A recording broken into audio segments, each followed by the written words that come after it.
Fala pessoal, tudo bom? Vamos lá para mais um fechamento da semana, né? Uma semana bem agitada, né? Mercado aí lá fora e aqui bem volátil, né? Mas eu imaginava que a semana ia fechar pior, mas ontem acabou que o mercado puxou bem para cima, né? Então vamos começar falando um pouquinho do que aconteceu, né? Agora, a gente falando agora, são 4:30 da tarde.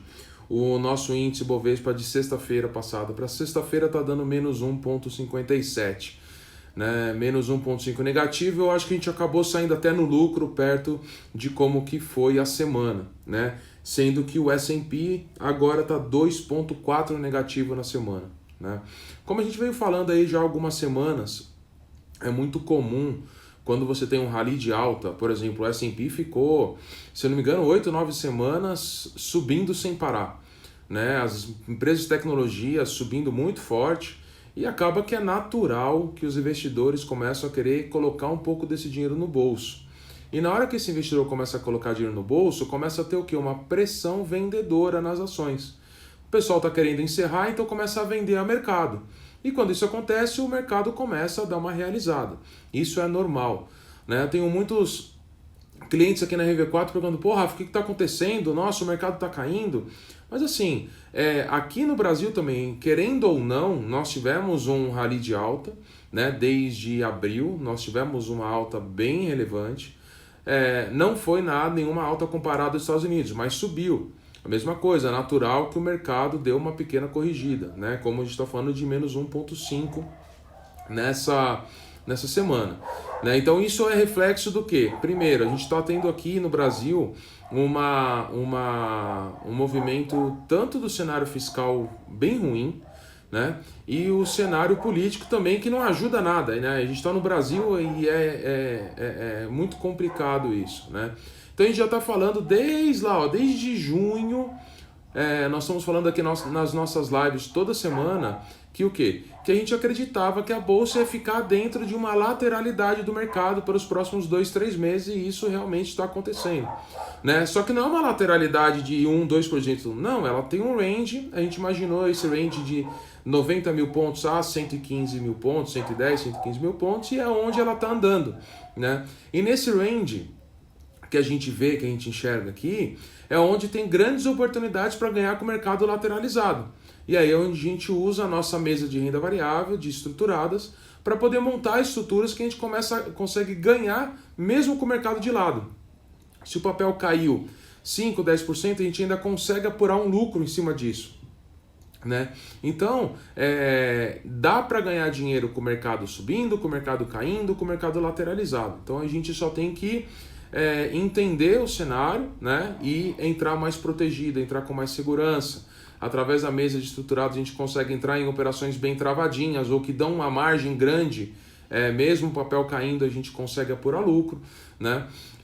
A gente teve um movimento da semana passada para essa semana que foi uma alta muito grande da nossa curva de juros futuro, né? Essa semana, ela começou a semana subindo muito forte, mas ela perdeu força no final da semana agora, entre quarta, quinta e sexta. Então acaba que eu posso considerar que os DIs futuros estão com uma leve queda da semana passada para essa semana, né? E isso veio muito, por quê? Porque os economistas e o mercado, ele foi surpreendido com o IPCA 15, né? A prévia do IPCA do mês sai no IPCA 15 e ela veio muito acima do esperado. E os economistas já estavam vendo que não iria ter uma alta relevante de inflação, pelo menos nesse ano, né? E isso aconteceu que veio o IPCA 15 bem acima do esperado.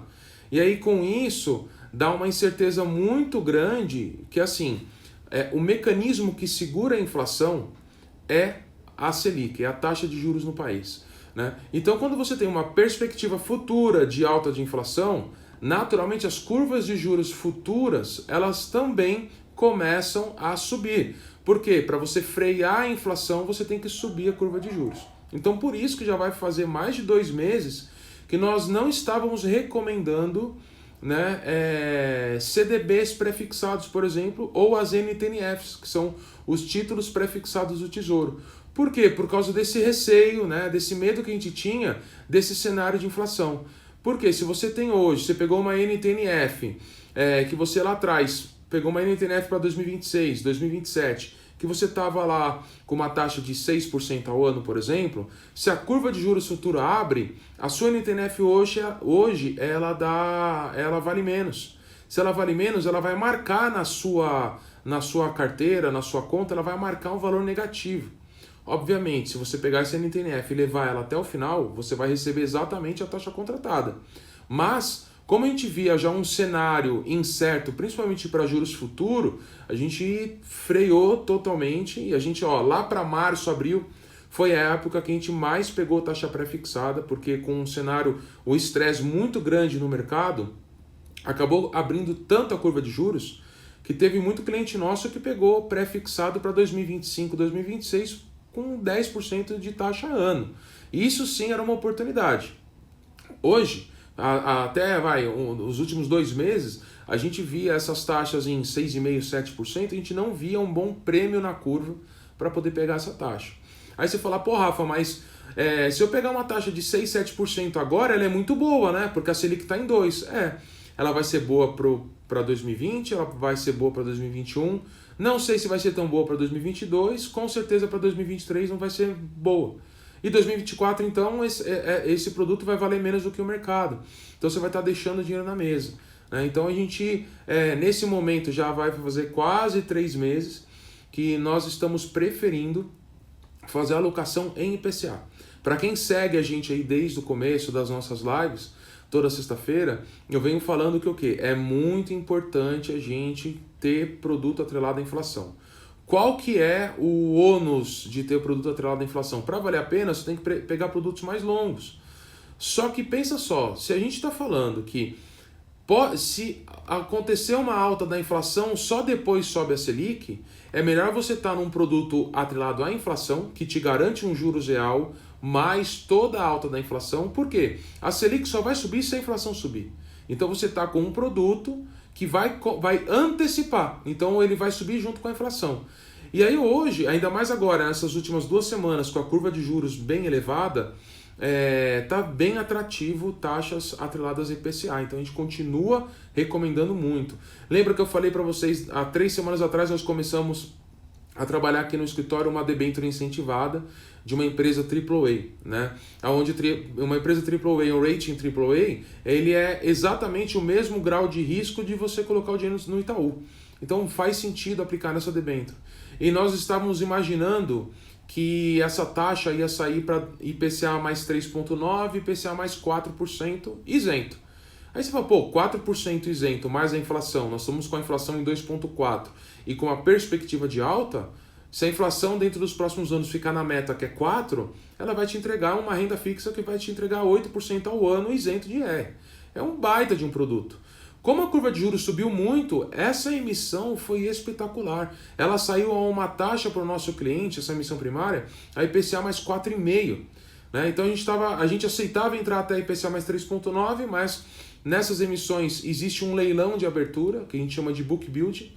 Nesse leilão de abertura foi definido o preço em IPCA mais 4,5%. Então quer dizer, a gente já estava feliz com o IPCA mais 3,9%, como conseguimos pegar IPCA mais 4,5%. É um produto longo, né? Nesse produto longo, a gente vai, no período que tiver lá, ele vai te entregar a inflação mais 4,5%.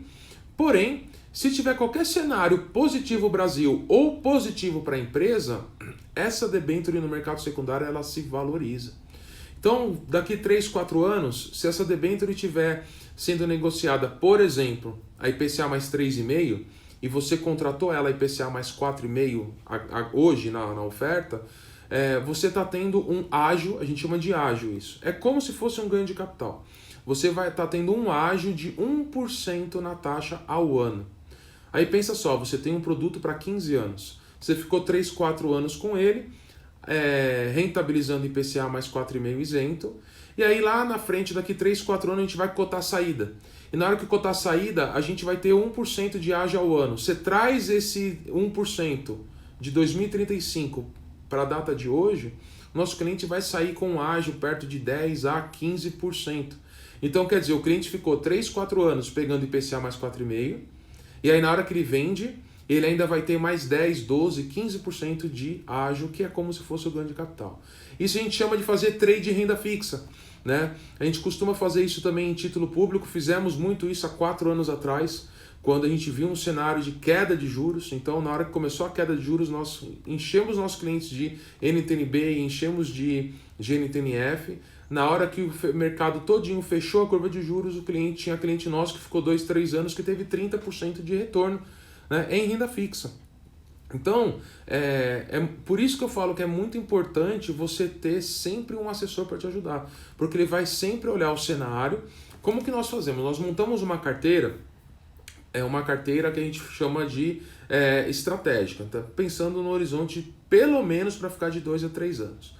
Conforme vai acontecendo os ciclos do mercado ao longo desse período de 2, 3 anos, nós vamos fazendo algumas posições táticas, que é o que aconteceu em março, quando a curva de juros abriu e a gente trocou alguns pós-fixados por pré-fixado, que é o que está acontecendo agora, que nós estamos trocando mais pós-fixado por inflação, porque a gente está vendo um cenário lá na frente de alta de juros, né, de alta de inflação, e consequentemente vai subir juros. Então a gente está fazendo essas trocas táticas, tá? Então a gente monta a estratégia longo prazo, pelo menos 2, 3 anos sem mexer na carteira.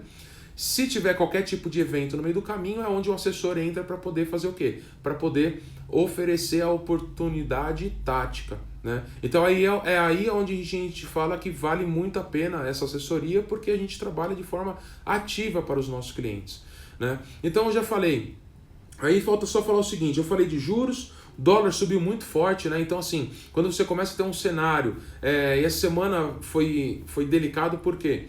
Porque começou a se ventilar um novo lockdown na Europa, né? Começou a aumentar de novo, parece que está vindo a segunda onda do Covid, né? E muita gente começou a falar, a bolsa está caindo porque está vindo esse cenário do Covid e essa segunda onda.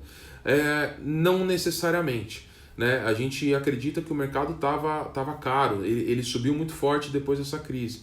Então é um cenário de realização na bolsa, tá? Porém, fundos multimercados e fundos de renda variável acabam sofrendo um pouco, porque curva de juros abriu e a bolsa caiu. Então isso acaba, as duas pontas vão contra esse cenário para multimercado e para bolsa, né? A parte de fundo imobiliário e fixo, ele está praticamente estável, subindo bem pouquinho toda semana. Então fundo imobiliário pagando, um fundo imobiliário mamão com açúcar, está pagando 6% ao ano de dividendo. E esses 6% ao ano de dividendo é isento. Então, frente a uma Selic de 2%, faz muito sentido. Porém, lembra que fundo imobiliário não é renda fixa. Fundo imobiliário, ele tem variação, ele tem volatilidade, ele é negociado na bolsa, né? Então, os fundos imobiliários, eles, desde a crise, eles ainda estão entre 10% e 15% para trás, o valor da cota, mas os cotistas do fundo continuam recebendo os dividendos. E o dividendo ruim está sendo na ordem de 6% ao ano, que dá 0,5% ao mês, né? Nós estamos falando que o CDI está dando 0,22, 0,23, mês retrasado deu 0,19, então assim, faz sentido ter. Obviamente tem que tomar cuidado com a volatilidade da carteira, tá bom? Então, resumindo, acreditamos ainda que faz sentido fazer alocação em IPCA+, né? Então esse é um ponto muito importante. Evitar títulos pré-fixados. A gente não está muito confortável com o CDI do jeito que está, né? Com as curvas de juro futura do jeito que está, tá bom? Então vamos tomar cuidado com isso. O VIX, que é o indicador do medo lá nos Estados Unidos, ele está estável da semana passada para essa semana, né? Mas a gente agora está de olho nessa nova onda, se vai vir uma nova onda do coronavírus ou não. No Brasil, nós não tivemos nem o término da primeira onda, né? Por isso que a gente acabou sofrendo até menos. O nosso cenário mais desafiador é o cenário fiscal. E aí, justamente por isso, o governo está tentando lutar para colocar essa reforma tributária para caminhar logo e para colocar essa reforma administrativa também, para ver se a gente consegue segurar as contas públicas. Ainda bem que nós temos o teto dos gastos para conseguir frear e diminuir a nossa dívida pública, tá bom? Pessoal, ótimo final de semana para todo mundo, vejo todo mundo na semana que vem. Segue o nosso canal da RV4 Info Center no Telegram, que tem muita coisa bacana lá, tá bom? Abraço, pessoal!